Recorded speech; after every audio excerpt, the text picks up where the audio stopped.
Welcome to the studio here at African Utility Week in Power Gen Africa. We're joined by Alex McNamara from the National Business Initiative.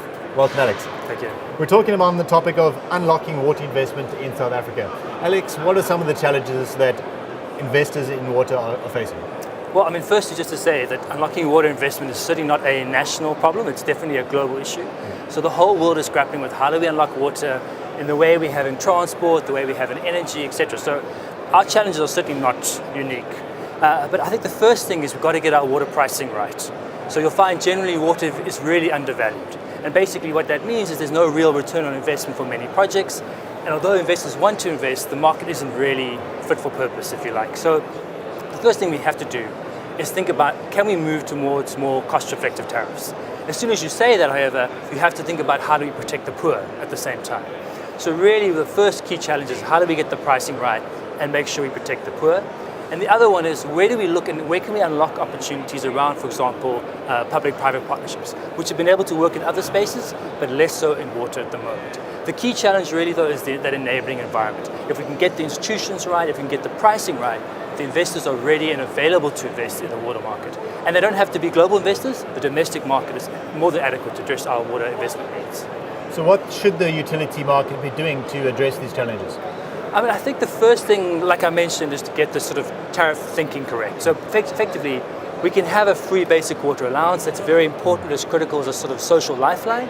But beyond that sort of usage, the National Water Master Plan says that everybody except the poor must pay for water and sanitation services. If we don't get to that point and we don't combine it with more cost-effective tariffs, we will not see the kind of investment and service levels we actually need. So if we get the tariff setting right, that's one part of it. The other part is make sure you've got your payment methods correct, make sure it's easy for people to pay, raise your customer services levels, and at the same time, make sure you're raising your revenue in general.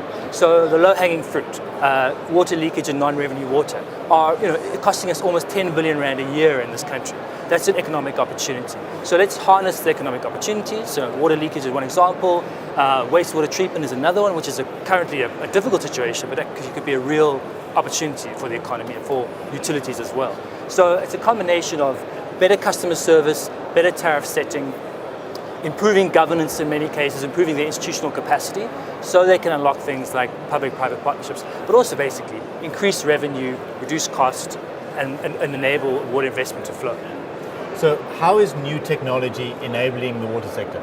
In a number of ways. For example, if you're trying to track water leakage, for example, we're doing things as ourselves where we're actually flying drones and helping municipalities fly drones to see, this is an area that's built up massively over a period of time, but we couldn't really figure it out until we had an aerial view.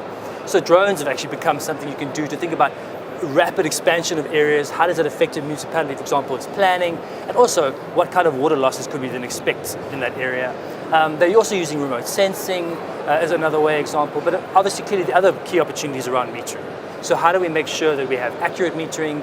How do we make sure that customers can also engage more with their water consumption, get a better sense of what they're using? All of those things are really supporting the user to understand water for the first time, think about how they reduce the consumption, and of course allowing utilities to have better information, more accurate records, etc.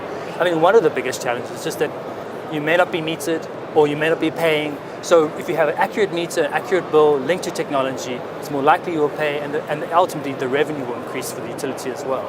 The other examples, I think one of the things that's quite useful with smartphones, information is at your doorstep really, it's at your palm of your hand. So if you want to know what the drinking water quality is in your neighborhood, you can find that out almost immediately.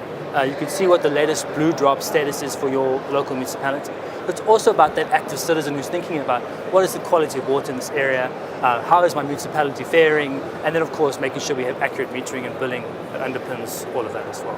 Very interesting. Thanks for joining us. Sure. Be sure to subscribe to our channel now for more industry-related content. Thanks for joining us.